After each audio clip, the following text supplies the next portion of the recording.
Progressives Party. Let's have this background report put together by Ekene Ndule. Please stay. The clock is ticking fast to Nigeria's big election. And in the next 9 days, Nigerians will be heading to the polls to elect the next president of the country, alongside members of the National Assembly. Among the 18 candidates on the ballot for the presidential election is Prince Malik Ado Ibrahim, the presidential candidate of Young Progressives Party. Born on 22nd December 1963, Prince Malik Ado Ibrahim is the founder of Reset Nigeria Initiative, a movement designed to advance the frontiers of governance in Nigeria.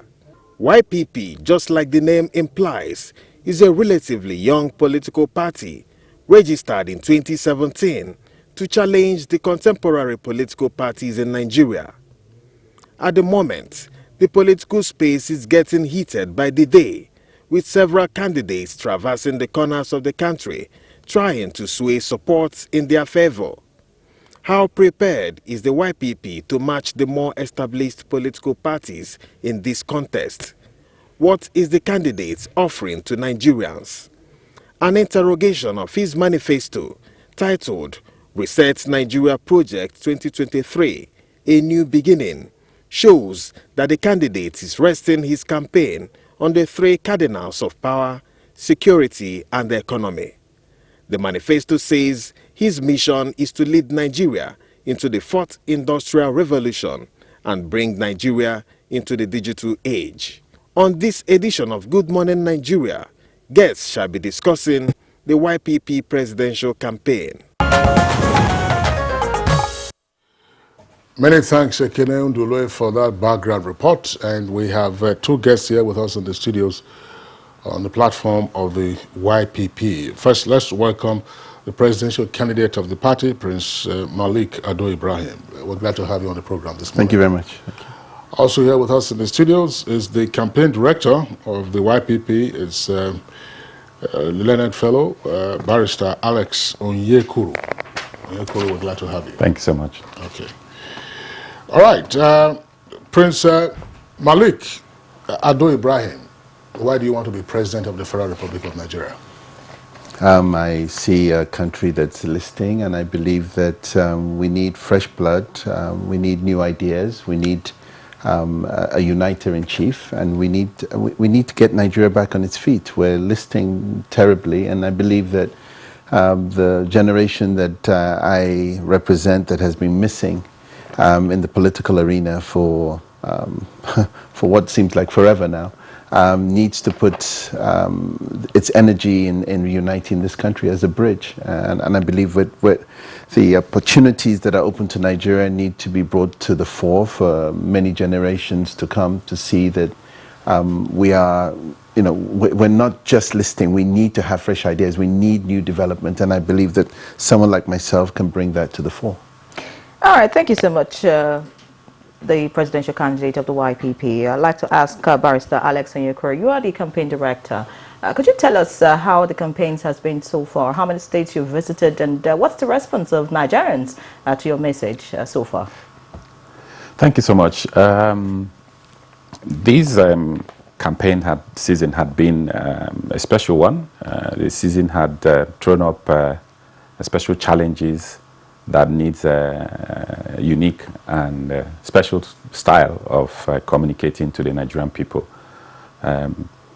The presidential candidate of YPP, Prince Malik Ado Ibrahim, is a 3 decades age-old friend of mine who I believe has very clear vision about how to turn around the Nigerian situation and create a new Nigeria. And he has been communicating to the Nigerian people his clear vision of turning around the economy, challenging the darkness that is enveloping the land with new ideas. Particularly, he believes so much in, if you power Nigeria, you will empower the Nigerian people. He has very clear ideas about how to turn around the security challenges that we've been facing in the last 10 years or more. And these are very fresh ideas and perspectives that he brings to this situation that we face. And the style of his campaign has been to, target the demographics that are most impacted on the situations that we face. The young people. The party is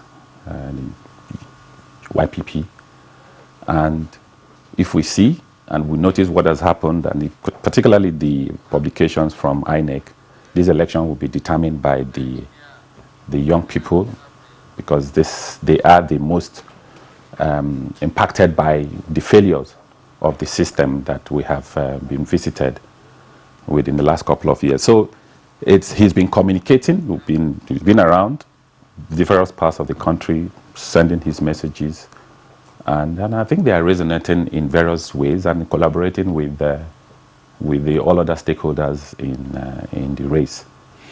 Okay, Oyokuru, thank you very much. Prince Malik. Yes, sir.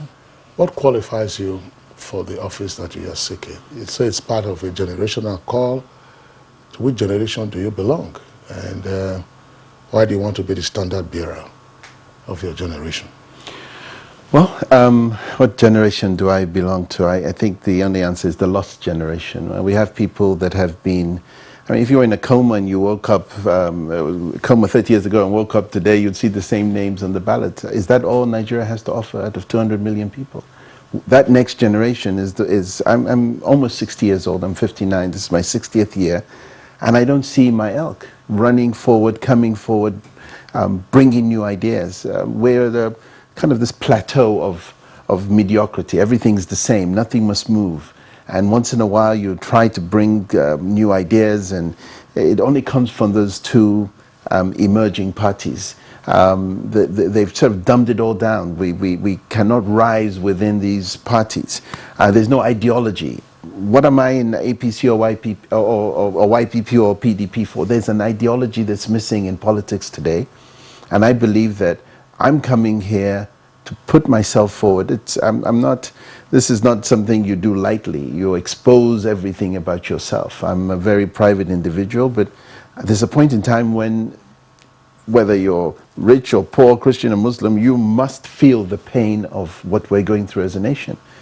And I feel that if I don't step forward, who will?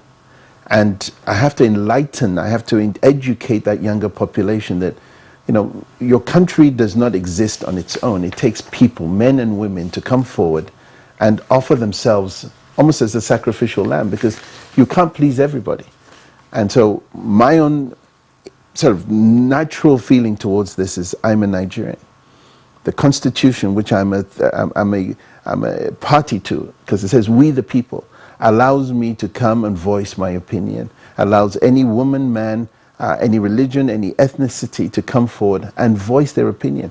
I'm presenting myself for a job interview, like everybody else. And why should I not be taken seriously? It's the content of my heart and my mind, not the platform that I'm belonging to. In any other country, a Republican or a Democrat or Labour or Conservative means something. There's an ideology there. We've got people cross-carpeting just to get position. I have an ideology I want to bring forward, and I have a thinking that we're missing the biggest point in a generation or two, where if you do not sit and retool and re-educate Nigeria, we're going to lose this country in the worst way possible, and it'll be lost to people who are thinking about self, not nation. We're not going to build a nation, we're going to build individuals, and then you have demagoguery, and then eventually, if this is not taken care of, we will see revolution at some point.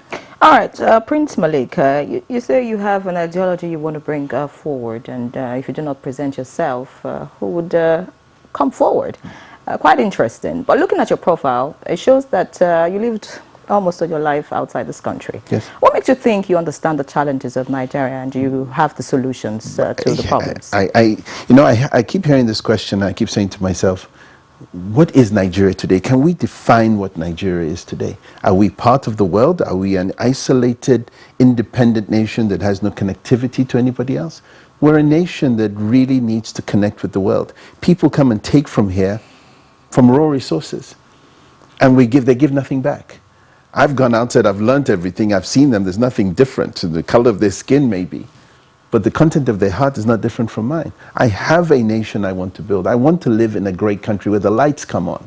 I want to live in a great country where men and women are equal. I want to live in a country where Christian and Muslim can live. And if I don't come back and bring those things that I've learned to the fore, who's going to do it for me? And I don't see anybody bringing that forward. This young progressives movement, this YPP as a party, the way I've taken hold of it, with the permission of the working committee of this party, is to enlighten young people that they belong to a country that believes in them. And in so doing, you need some fundamental things. To rebuild this country, we have to empower this country. It starts with electricity. It's a human right. And our politicians are talking about it. I'm hearing today that they're going to, the transmission lines are going to be augmented. That is, we're going back in time. We have technology that allows you to embed technology, the power where you need it using technology. Why are we not doing? We're going to waste another bunch of trillions, come back in 10 years' time when we still have 4,000 megawatts. Transmission is one thing. The energy mix is what's important. We're looking at this from a position of inward looking rather than somebody from the outside coming in and say, I have a solution for this. I know people who can fix that. If we all sit in the same barrel and we don't look outside, we'll find nothing.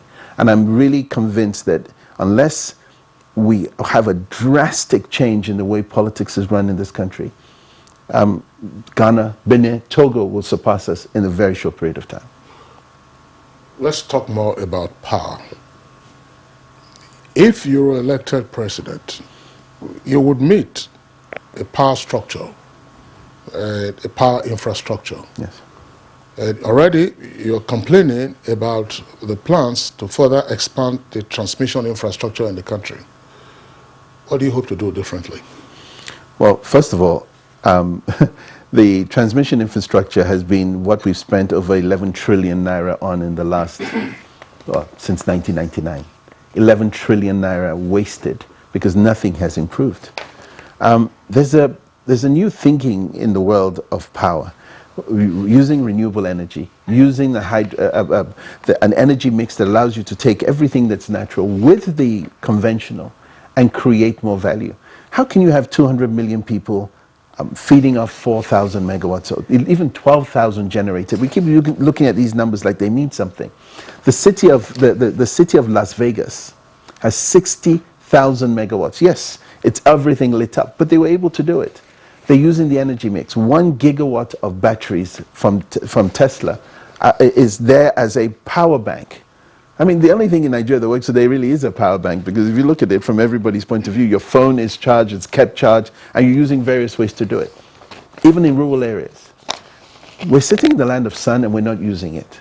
We keep going back to the old traditional, if we don't hear the sound, there's no power. A generator must work. Turbines must be brought in.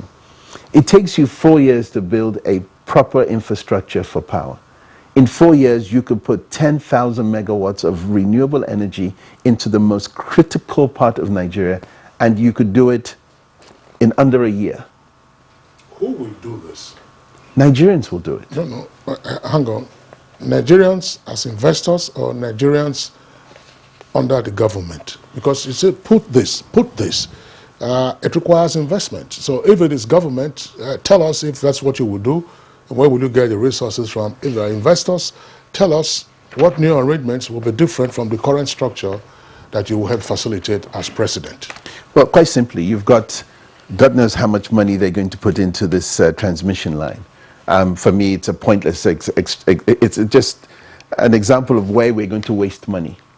What would I do differently? Certainly, there's COP27. There's $100 billion available for under the SDG from the United Nations for countries to be able to go in, take money for renewable energy and put onto their countries. Nigeria hasn't taken a penny because there's no enlightenment, there's no vision of what renewable energy can do. Those are available funds, and we keep taking from ourselves money we don't have. We'll go borrow when we can go and take money that we are entitled to, a signatory to the climate change regulations globally, and we haven't figured out how to use it. The person heading that exchange, Damilola, is a Nigerian, the Undersecretary for Power, which I was the Undersecretary for Renewable Energy at United Nations.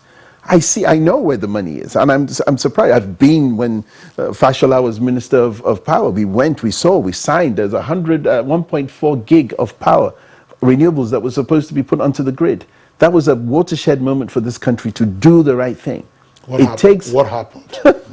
Well, we signed agreements, we bought land, we negotiated with NBET, we signed a PPA with the government, a lavish signing ceremony. Government reneged on everything.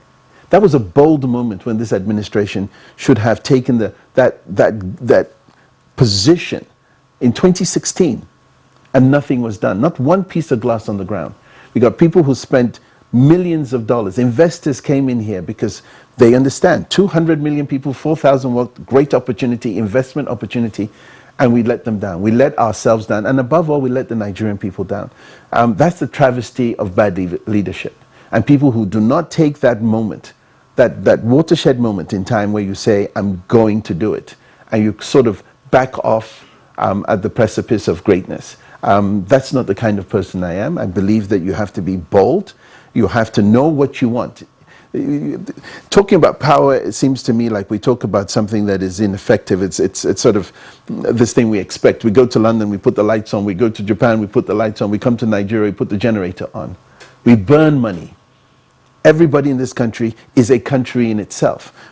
We have our own security guard at home. We have our own boreholes. We have our own generators. What are we paying taxes for? What are we delivering to the people of this nation? Our legislators sit there and they talk about what they're going to do for the nation, but they don't take the bold steps. When you're president of this country, you have the ability to do things in a way that no other country on earth can do it. You can make very bold decisions, and if you don't believe them, if other people are remote control monitoring you, then you've lost.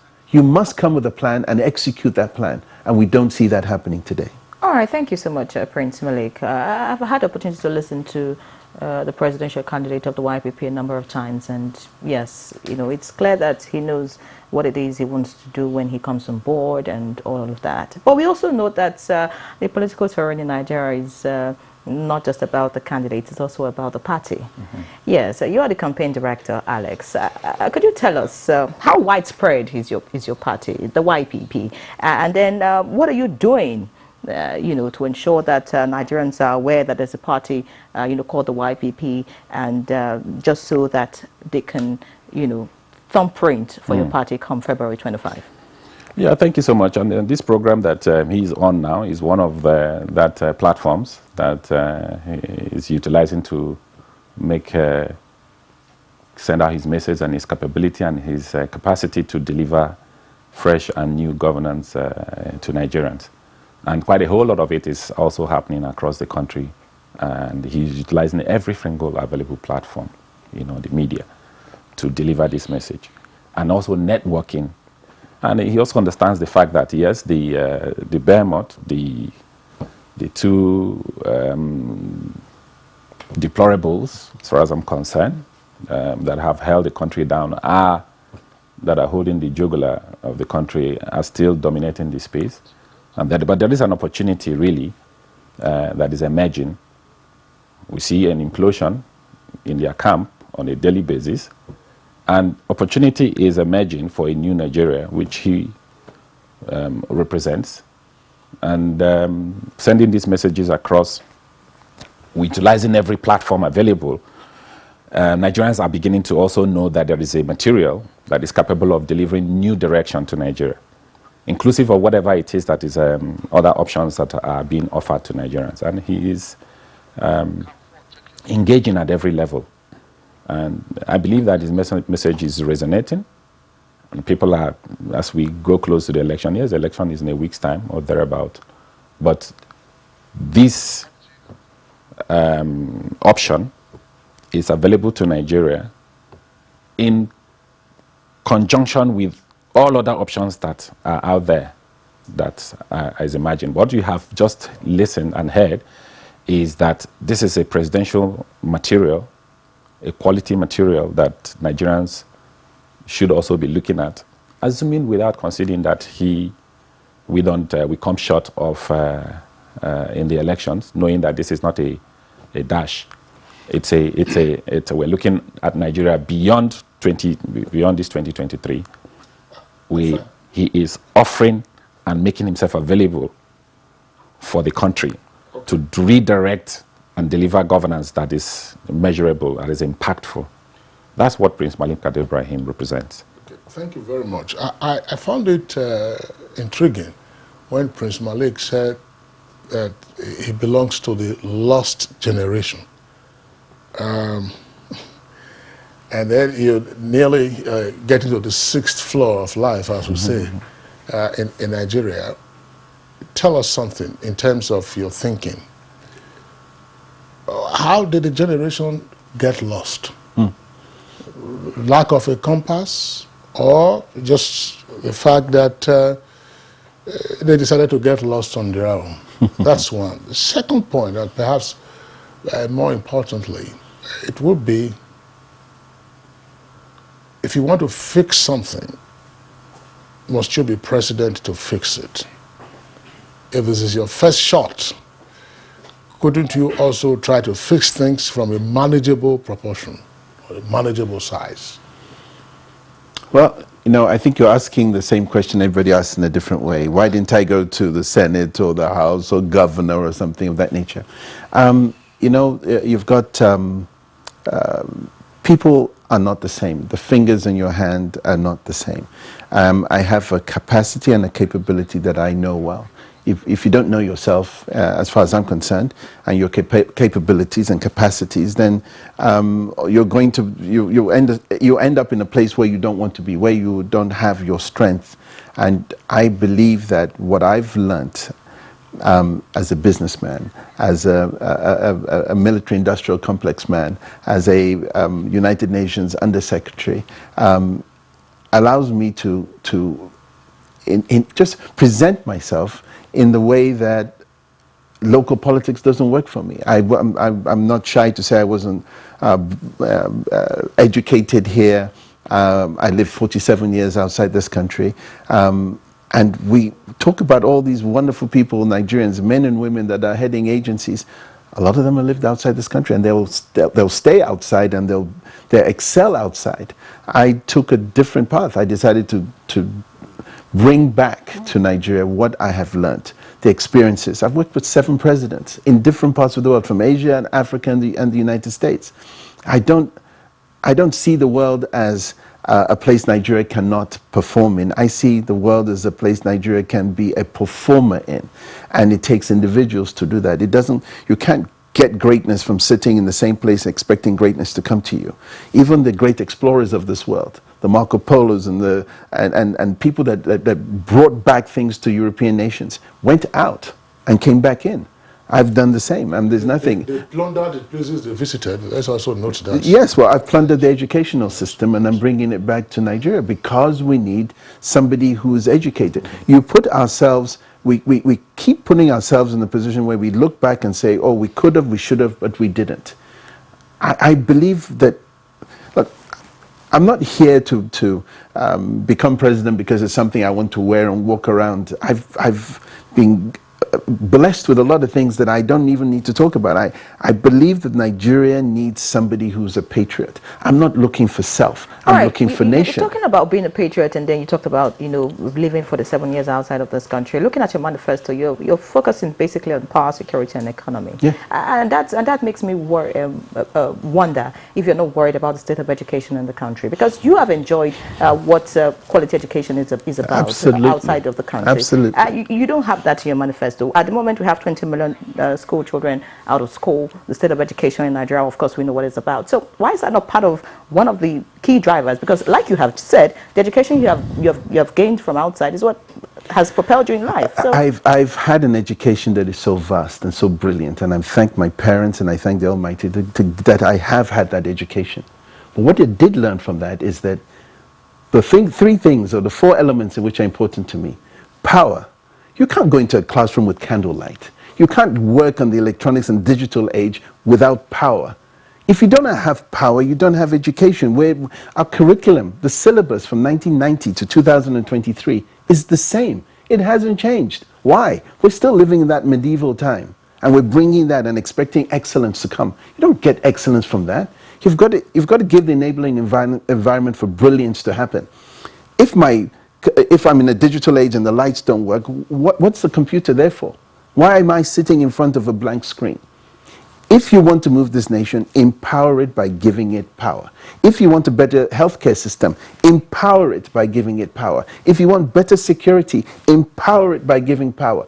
The fundamental human right of power in a digital age requires that the nation and the leader of this nation builds sufficient power to empower this nation to greatness. Anything else we're talking about is just icing on the cake that it's got no foundation. We must empower Nigeria by taking back and retooling this nation. Not looking at, it's all surface. We want everything to look great. But when you look underneath it, it's generators. It's stolen oil. We've got gas, but we're selling it, we don't use it. We have a refinery in Kaduna that doesn't take Nigerian crude. It's built with Basra from Iraq. Iraq is at a war. We have to go to Venezuela to pump it up to Kaduna to get what? A product we don't use. We have 3 refineries that are dormant. What are we doing? We're holding property we don't... I mean, there is a whole political criminality in Nigeria because we allow the mediocre and we expect brilliance from it. It doesn't work. My education is not my sin. My education is sinful if I don't bring it back and do something in my nation. And I will defend that at all costs. Okay, Prince Malik, thank you very much for the points that you have raised. But you and your team may need to go back and do some more research, because you claimed a moment ago that the curriculum has remained static from 1990 until 2023. That's not exactly correct. 1999. Well, if you said 1999 up to this moment, the curriculum has not remained static. Whether basic, secondary, tertiary, there are courses and programs that have been undergoing revision. I'll give you an example, for instance, mass communication. You took a first degree in mass communication, it was mass communication, but it's been unbundled into 5 or 7 sub-disciplines in which you will specialize. That's just one example at a tertiary level. History, yanked off the curriculum sometime, has been reintroduced at the primary level. And then you have computer studies, literacy studies that have also been introduced. But by the way, that's just to say that besides the point that you have made, we appreciate that. We'll take a short break, and when we return, we'll continue with the conversation. What we face mostly now are flashes of cowardly attacks from the rump of groups that have been routed in one location or the other, moving to another to give the false impression that they are still strong. Our ultimate goal is to eliminate them altogether and restore total and lasting peace over every inch of the Nigerian soil. Sounding tall, but take it home. We are determined to ensure that every inch of the Nigerian soil is safe. That determination is there. The order has been given. But we shall continue to protect the lives and property of Nigerians and foreigners in our midst. We shall continue to work for the peace of the nation and deter elements that constitute threats to the people. We shall bear the full powers of the government to secure every inch of our land. We shall not rest until peace is fully restored to Nigeria. This message is brought to you from the Federal Ministry of Information and Culture. Our pastors, our imams, in every church, in every mosque, please realize that in the course of praying for peaceful and transparent elections, we all have duties beyond prayers. If we want a stable society before, during, and after the elections, what should you be saying to those that worship with you? All Sundays and all Fridays, you are saddled with the responsibility of bringing up good generations. It is therefore your duty to both man and God to ensure peace all the time, no matter about elections alone. People talk to people and people listen. Talk to your followers. Make them listen to ensure peaceful 2023 elections. This message is from the National Orientation Agency. The security situation in Nigeria has been reasonably stable in spite of activities of unpatriotic elements engaged in various criminal activities around the country. Daily situation reports coming in from states 2 months ago, it has shown relative peace on many of our highways, such as Abuja, Kaduna Birnin Gwari, Sokoto, Zamfara, Kaduna. This message is brought to you from the Federal Ministry of Information and Culture.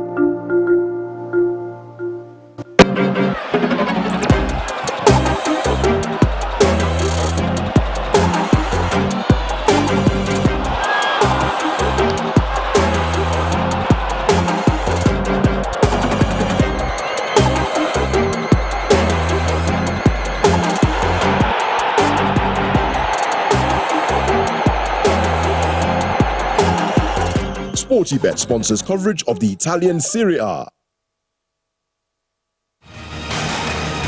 He might get another chance now. Pulisic, and it's 2-0. This one cleared out for Romeo Lavia.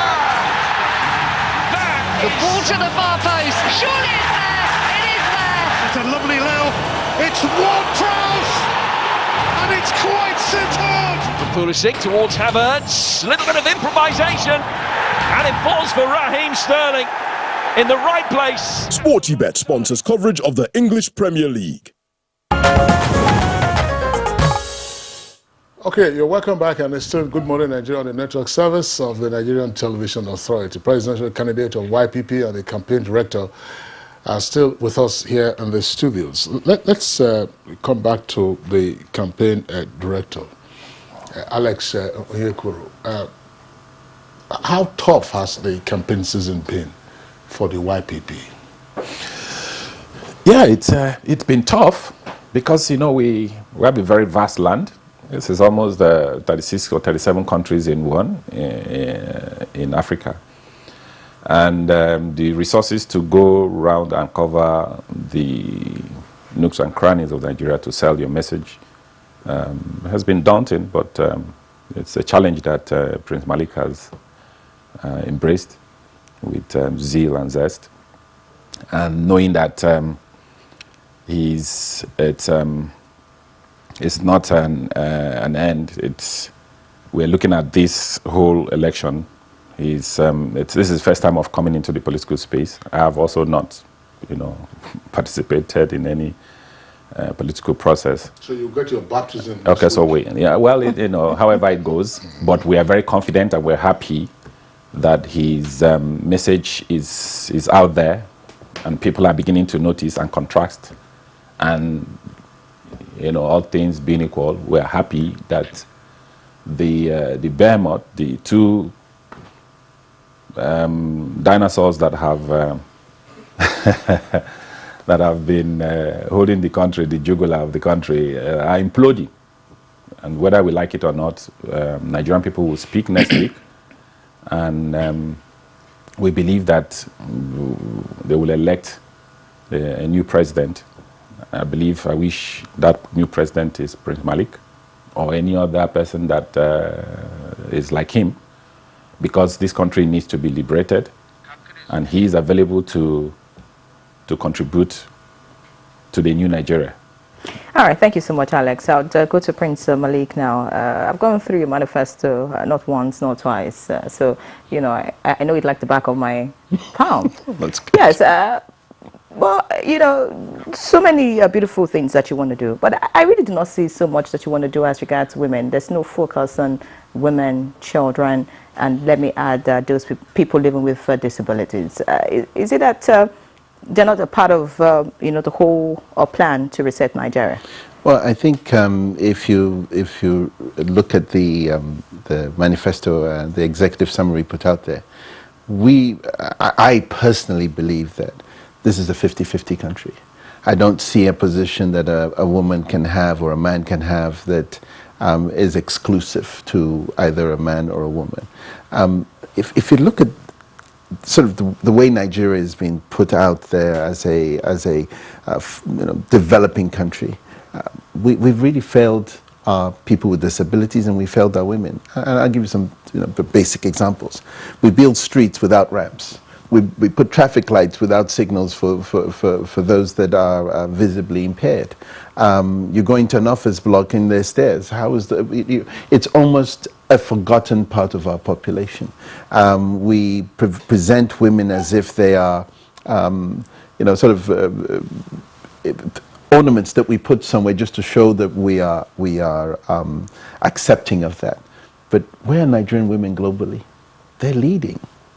Nigerian women are leading. In fact, they are the shining light of Nigeria today, whether at the United Nations, the WTO, in banking. They excel. And any president, any man that is worth his weight in gold should know that he adorns that gold by having the best of Nigerian women fill that void very nicely internationally. I don't believe that we are a country that ignores these things, but I think that, again, if you haven't seen it outside, the things I've talked about now, I could probably get somebody here from a ministry and sit down with him and I'll run circles around him. At the United Nations, when we were there, you saw that everything was predicated amongst inclusivity of everybody, men, women, people with disabilities.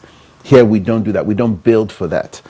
We expect that everybody will be, able-bodied and probably male-dominated. So for me, it is not second. It's not something I have to think about. It's part of my nature. It's part of my DNA, and I live by that. And it's in my office. It's in my daily life. I'm just an equal opportunity individual, and I don't make excuses for that. Okay, Prince Malik, thank you very much. Let's return back to your roots outside the country and whether you are likely to be at a disadvantage if you were to come in now. Because many persons, or many of our viewers, will be wondering how much connection you have to Nigeria right now. A lot has happened, and a lot is still happening. You make very good points, but somebody will observe some gaps. You say, you're talking about disability and women. We are not where we were 30 years ago, no, with regard to women, with regard to men. Where you are seated, we've had, just a couple of weeks ago, the Director General of the Disabilities Commission, which has come about as a result of the passage of a bill into an act for persons with disability. And these are issues that they've been working on. There are many matters, of course, to deal with. It's pretty early in the day. On women, my colleague here will also notice that, will also acknowledge as well that things aren't exactly what they were 30 years ago. You've seen more women in positions, and there are, of course, pieces of legislation against discrimination and all that. So I'm asking, you're coming back into the country and you want to be president. Do you think that perhaps you needed some more time to re-acclimatize and then know what you're dealing with before seeking to get in from the top? Mm-hmm. You don't re-acclimatize into the Stone Age. You see it where it was and you want it to be better.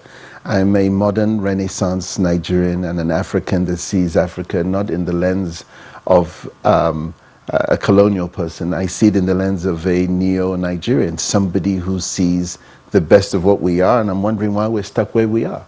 I have traversed this country in ways you can't imagine.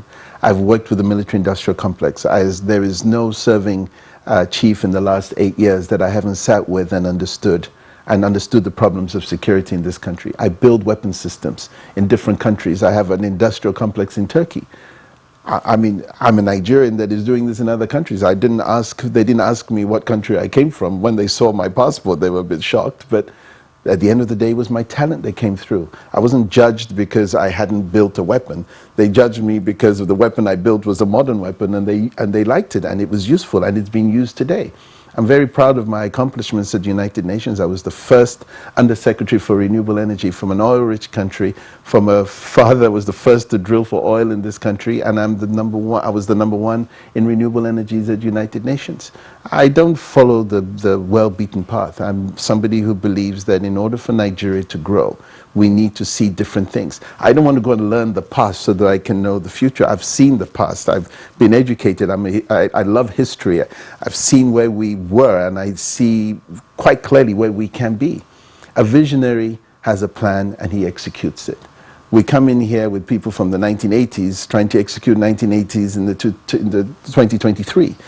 Things that failed in 1984, we're trying to do them now. Look at our currency. We're having a problem. Who's fighting on this currency? The same party is fighting. APC is fighting in the courts for a policy that the president, who's from the APC, is trying to put in play. Where's the opposition party? Look, YPP, the way we are looking at this is that we are going to be a thorn in the neck of the next administration if it's not inclusive, if it doesn't hear us. I don't intend to be silent. I'm not somebody that's going to sit here and say in the next 4 years you won't see me until the next 4 years. I will, if it means that I have to be on a platform that puts their feet to fire, I intend to do that. And it's because I'm exposed, it's because I'm not afraid. What am I going to fear? This is my country. What are you going to do, lock me up for speaking with the people's sort of wish and want? We've got to have leaders that are in parties that want to bring the best of Nigeria, not cower because I want power, I want a position. I keep getting asked this question, what will you do if an administration came forward and said, come and be part of it? I'm a Nigerian. If the president sworn in is my president, making him look bad doesn't make me look good. Bringing to him what I'm good at is what I would want to do so that my country rises. If ideologically we do not agree, professionally or mentally, we must move this country. And we must unite as one rather than this, I'm not part of your party, so I can't do this. I may have a best idea, but I can't do it. Continuity between governments. The governor will leave, the next governor comes in and says, oh, I don't like what Alex did, I'm going to do mine. So there's no continuity. Roads don't get finished. We see this in different countries. Nigeria's problem is not Nigeria, it's the Nigerian leadership. It's the thought process that goes into how do I build this country. And if you don't see the rebuilding starting with the fundamentals, power, security, infrastructure, and an economy, there is nothing we can talk about. Everything leads to those four pillars. And you don't build a house on a rocky road. You build a foundation so that you can set and give different layers of what you need.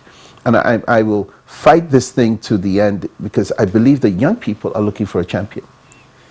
If my kid came up to me this morning and my children are in their 30s, but if my grandson came to me and said, Dad, I want to be like this particular president, I'd tell my son that the kid is defective.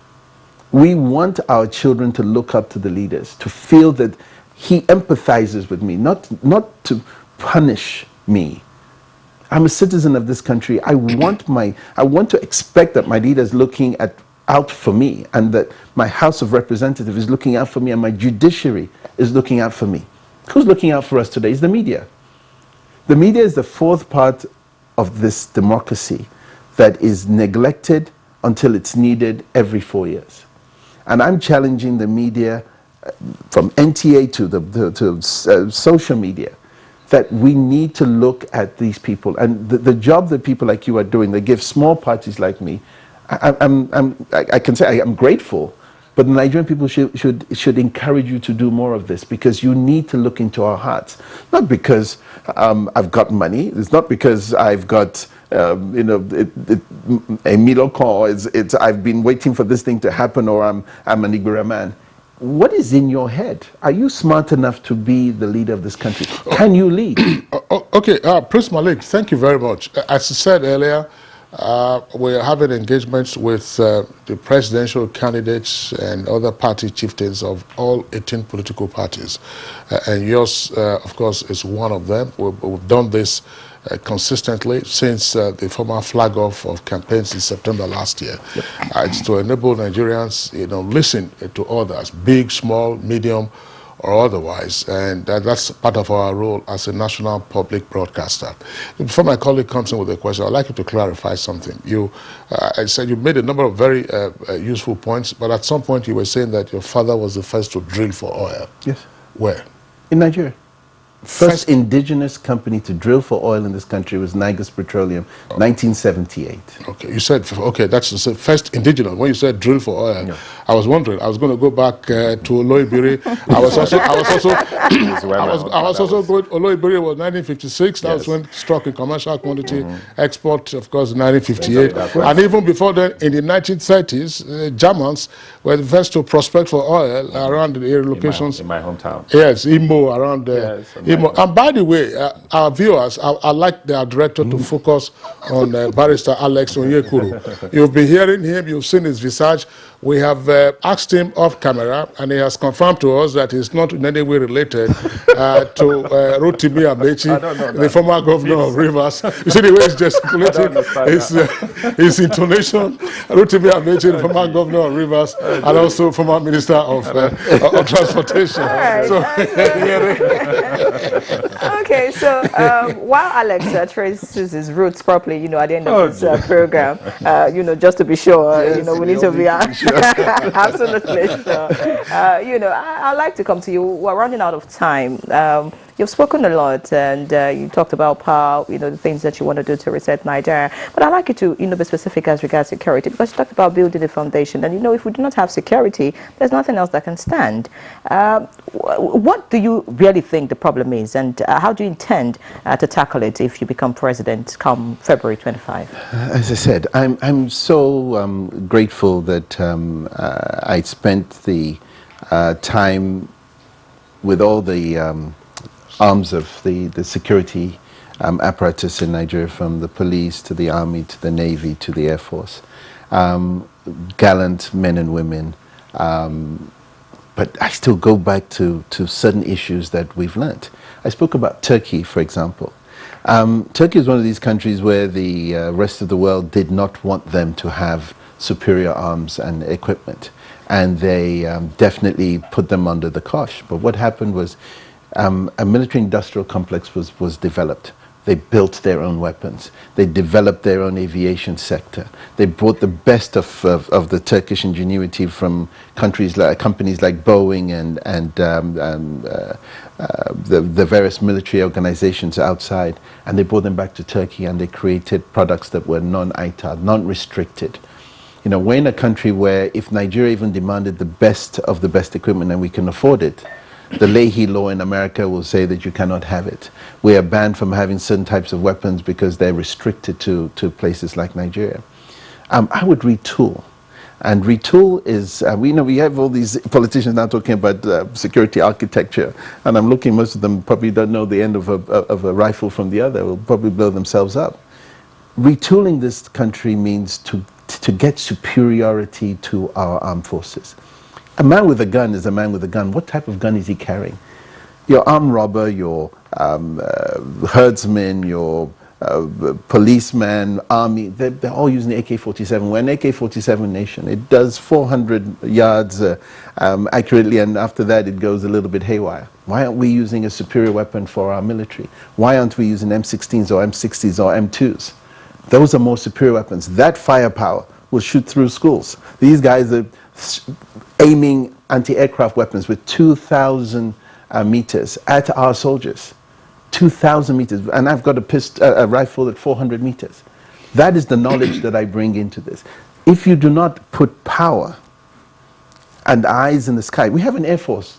Does Boko Haram have an air force? Do herdsmen have an air force? Why aren't we using them with superior? We have Super Tucanos. Fantastic. We've got a number for a country of 200 million people. We've got less than 20 aircraft like that. Attack helicopters, the MH17s, the MIL helicopters. They're not serviceable. Russia's in a war, we can't get spare parts. Nigeria needs to rethink. We have Dicon sitting there in Kaduna.